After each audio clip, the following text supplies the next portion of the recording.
There's a particular shame that comes from singing out of tune, or being told you've been singing out of tune, or just hearing yourself sound bad. And it's the kind of shame that can make you not want to sing out at all because you don't want other people to hear you. And it can prevent you from joining a chorus, auditioning for something, or probably even more importantly, getting help. Because if you sing out of tune and then you go to a voice lesson and the voice teacher hears you sing out of tune, well, then they might tell you that you really shouldn't be singing. And you don't want to hear that because you really love singing. This is a real fear. This is a real thing. I've made a video training with some really simple exercises that will help you sound better. You can do them on your own. You can do them when nobody else is home to hear you. Not all of them even require you to make a lot of noise. But if you do them, if you make a habit of them, if you make a practice of doing them, you will improve the sound of your voice and you will improve your tunefulness. Because honestly, most singing out of tune comes from bad technique, not because there's something wrong with your brain, you have no talent, God spites you, none of that. Most of singing out of tune is just about how you're using your body. And so I give you exercises you can do in the privacy of your own home and see how they feel, see how they work, and reach out to me and let me know. To get to those exercises, visit my website, mvmusique.com. Right on the homepage, there's a box where you can input your email and I'll send them right to you.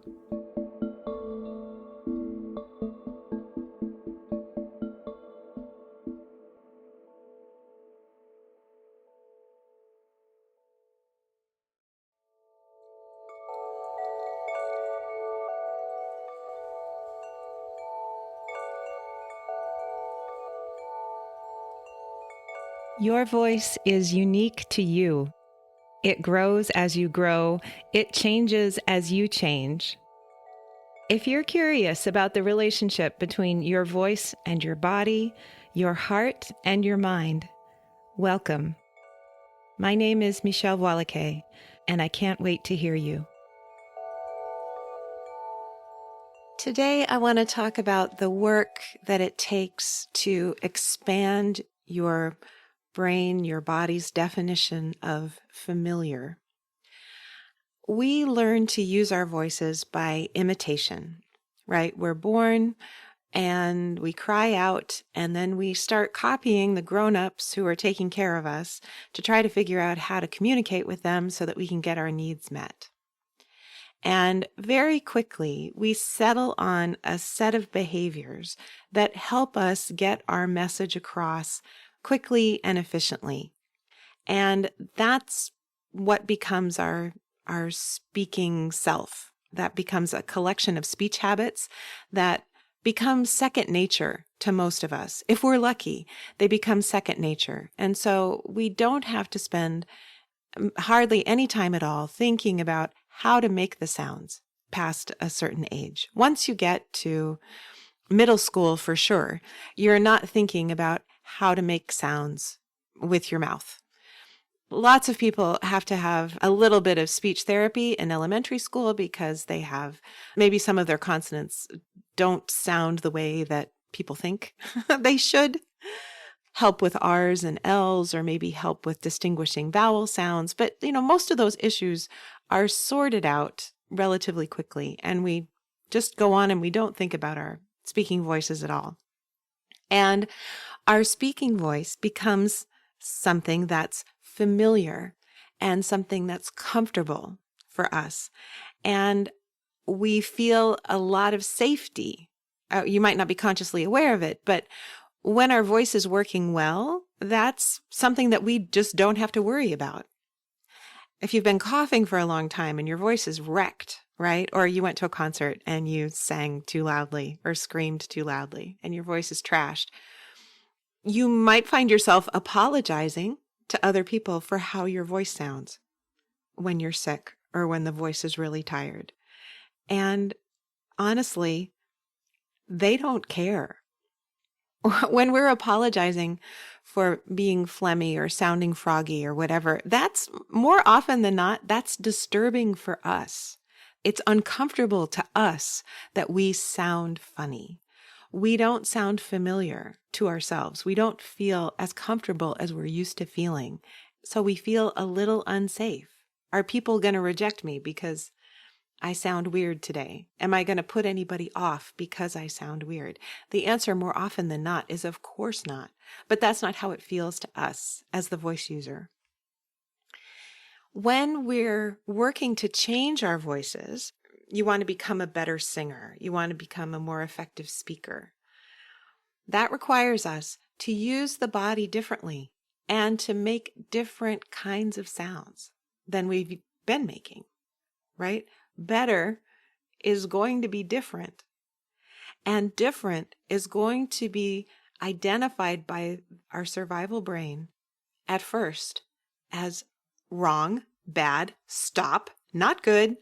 This is unfamiliar. This is uncomfortable. We should knock this off right now. And so I found myself in the last week or so realizing that there's a little bit of a dissonance in what I'm asking my students to do or how I'm framing the project. Because as we're working together, one-on-one, I ask a lot of the time, how does that feel? Does that feel more comfortable? A lot of my students are coming to me because they enjoy singing, they enjoy speaking, but there's a certain amount of physical discomfort that is happening, and they would really rather that it not. For singers, this is often that the throat feels too tight, or the body in general feels too tight. Notes feel stuck, things like that. And for speakers, it's often that the voice just gets tired. The voice gets tired really fast, and it feels and sounds raspy, right? Those are not everybody's complaints, obviously, but just a couple of example complaints. So they're coming to me because what's familiar to their body is not comfortable. And so in working with the person, I ask them to do something unfamiliar, trying a new technique, and then asking the question, does that feel more comfortable? And most of the time it does, but that's not the point. What I realized is as I'm asking, does this unfamiliar thing feel more comfortable? It feels more physically comfortable, but it doesn't feel more emotionally comfortable, and it doesn't feel mentally comfortable. Creating this more comfortable feeling in the body, they're achieving it because they're having to think really hard about what they're doing. So there's a way that the words just, get in the way, or it just doesn't, it feels like I needed to talk about it on the podcast. To say that part of changing your voice is going to require you to expand your definition of what's familiar. And that can be fun. Doesn't have to be a tragedy, but just to know going in, that's what we're doing. To make a different kind of sound, you're going to have to do something new with your body. That new thing you do with your body is going to feel unfamiliar. That unfamiliarity is probably going to get labeled by your survival brain immediately as wrong, threatening, a problem. And while it may feel physically more comfortable, you may see how, oh yeah, this is the way to go. There's a whole lot that will unconsciously pull you back from that new way of doing it. Finding a new physically comfortable way of making a sound might require a lot of mental effort, and that doesn't feel comfortable. That doesn't feel easy. It may feel physically easy, but it doesn't feel mentally easy. And it might not feel emotionally easy just because it's new. And again, our survival brain tends to, when we're playing around with our speaking voice, or with our voice at all, whether it's for speaking or for singing, we are playing around in an area that is really sensitive, that's really emotional, because we use our voice to get our fundamental needs met. And the survival brain thinks if we mess with that, we might not be safe anymore. We might lose our relationship. We might get thrown out of the house. We might lose our job. We could be homeless under a bridge. Now, that's really unlikely, right? That's really, really unlikely. But that's the safety, that's the emotional safety that is at stake when we start changing our voices, whether it's singing or speaking. So as you're going about making a vocal change, whether you want to sing differently or learn how to speak more compellingly or just not feel so tired, I think it's really helpful to think of the project as expanding your definition of familiar, expanding the definition of comfortable, expanding that zone of familiarity and comfort, expanding your comfort zone rather than getting out of your comfort zone. There's a lot of personal growth that encourages us to take a leap, take the bull by the horns, get out of your comfort zone, try something new, mix it up. I don't entirely disagree. And I find that when it comes to changing the voice, the more playfully we can approach the project and the more gently we can approach the project, the more successful we tend to be. I have done a lot of things that stretched my comfort zone, that expanded my comfort zone. It didn't feel good while I did it. I definitely felt like I was at my growing edge, but I didn't jump 6 feet beyond my comfort zone and try to do something. Every time I've jumped out of my comfort zone and tried to do something, whatever gains I experienced, they were really short-lived because it was so emotionally uncomfortable. It felt so psychologically unsafe to do the thing that I just did that I immediately snapped back. And hearing this description, you might think, well, that just sounds like it's going to take forever. It doesn't take forever. It just takes intense intentionality. It means that you understand really clearly that you are walking yourself into a new version of yourself. You're singing yourself into a new version of yourself. You're speaking yourself into a new version of yourself. And your soul is coming with you. A friend of mine, years and years ago, who has studied a lot of Zen Buddhism, told me that your soul only travels at the pace of your human walking.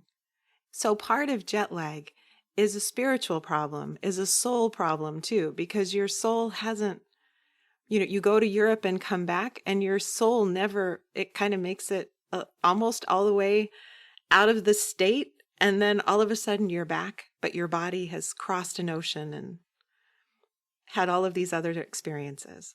And so that there's reintegration associated with jet travel, spiritual reintegration associated with jet travel.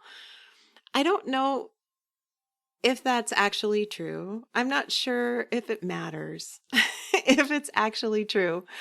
But I find that thought, that image really helpful when we're considering changing who we are in the world. And if you're changing your voice, you are changing who you are in the world. You are changing your way of being. And to think of it as a pedestrian journey, that can create such calm for the nervous system, to know that you're walking yourself there rather than leaping. I just want you to know that's been a very helpful way for me to think about it for myself and also to work with vocal change with my students. Of course, in order to get different results with how you're using your voice, you need to acquire some new skills, right? Learning how to use your voice differently means that you're going to learn how to use your voice differently. You're going to acquire skills that you don't have now. And when we think about acquiring skills just generally in life, they can be pretty neutral. They're not necessarily, emotionally threatening or psychologically threatening. Learning how to plant a bulb in the garden, it's a skill, but it's not, there's nothing necessarily particularly threatening to your identity or your position in the world. Maybe you'll cut yourself with the spade that you're using, but again, that's also another low probability event. It's just a skill. It's just something that you're learning how to do. The skills that we acquire when we're changing our voices, they involve psychological change. They involve emotional change. They involve emotional growth. And so it's not just a question of acquiring a skill. It's familiarizing yourself with the person that you're going to be when you use that skill. How does that change your person? How does using your voice in this new way feel more comfortable physically? And how does it create emotional discomfort? If it does. It doesn't, and I should say, it doesn't always. But one of the reasons that it can be so hard to change the voice is because of the emotional discomfort. So that's what we're speaking to today. So we're not just learning a skill, we're also integrating a new version of ourselves. What this means for practicing is that you can work on this new identity independent of vocal exercise. You are going to need to actually exercise your voice to have it sound different, to have it feel different, to make new kinds of sounds. You are going to actually have to use your voice. But the identity part is something that you can practice in a regular moment. And that has to do with embracing the identity of a singer, of a better singer, maybe, or of a speaker, or of a more compelling speaker, whatever change you want to make, and being that person wherever you go. One thing that I notice most of my students need help with is learning how to consistently take a breath that expands their trunk. How not to breathe shallowly. We can breathe shallowly through most of our days and nothing bad happens to us. Right? The body works just fine. But if you're working on becoming a better voice user, one thing you're going to have to learn how to do is consistently take a breath that expands your trunk, that feels open and generous, not overpressurized, but just like a big, open, generous breath. And you can practice that while you're working at the computer or when you sit down for a meal. You can have that idea in your head throughout your day, maybe on Post-it notes on your mirror. Take a good breath and make taking a good breath a new habit, but it's part of this identity of being a more effective voice user. Another thing my students work on a lot is the sense that their voice is something that vibrates their whole body. It's not just a bit of sound kind of dribbling out of their mouth down their chin, right? But that the voice, the sound that they're creating in their throat is vibrating their whole body, and that vibration extends not just out their mouth, but all around them. It vibrates out the back of their body. It vibrates out the front of their body, in their chest. It vibrates out their feet, out the top of their head.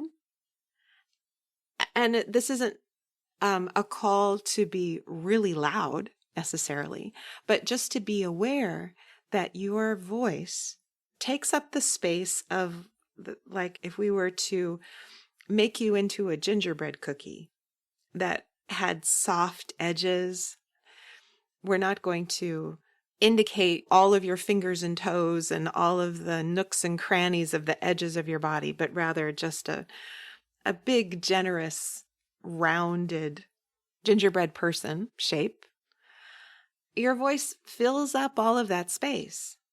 When you remind yourself of that, you walk through the world very differently, even when you're quiet, when you understand that your voice takes up space that extends beyond your body. That's a way to practice this new identity of a more effective voice user without making any sound, and to expand your comfort zone, to get familiar with what it takes to sound and feel better, different, while you're using your voice. I'm aware that more effective voice user might not be the sexiest title for this person, this new identity that you're embracing. Fill in your own words. Maybe you want to think about being a musician wherever you go, being a beautiful sound maker wherever you go, being a beautiful change maker wherever you go. And you don't have to take on beautiful. I just think, why not? Being a powerful speaker wherever you go, that this is part of who you are. It's not something you turn on or off, but this is part of who you are. And that awareness, building that psychological comfort, along with the vocal exercises, will help you step into that identity and have your voice behave the way you want it to behave more quickly and with more psychological comfort. It will feel like you're walking yourself into your next level, your next version of yourself. Before I go, I want to give you something to contemplate. And always, I hope this is useful.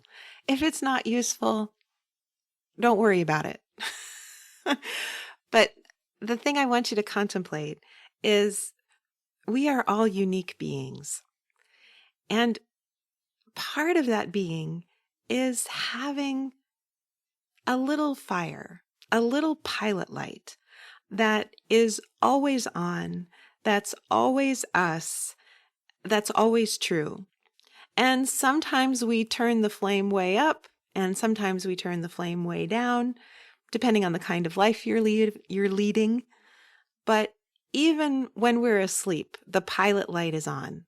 There is something that is fundamentally, uniquely us.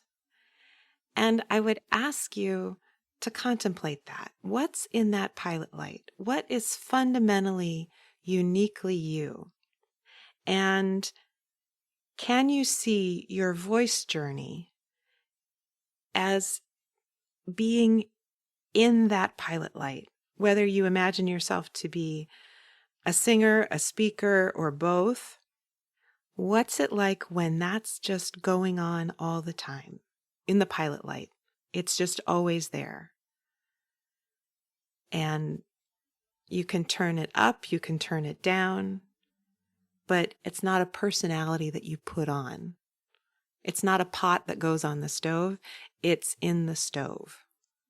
It's there all the time. What is that like for you? And what else is there? What other parts of your identity are in that pilot light too? I would love to hear your answers to that question if you're willing to share it. I really hope this is helpful. And thank you so much for listening.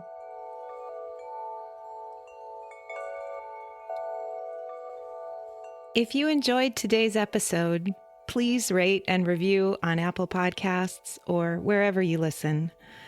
Every positive review helps new people find the show. Subscribing ensures you'll learn about new episodes as soon as they come out. If you have a question about singing or speaking or being, please send me an email at letters@mvmusique.com. That's letters at M as in Mary, V as in Victor, michellvoillequé.com. Transcripts and show notes are available on my website. You can subscribe to my newsletter there too. Can't Wait to Hear You is produced in conjunction with Particulate Media. I'm your host, Michèle Voillequé. I can't wait to hear you.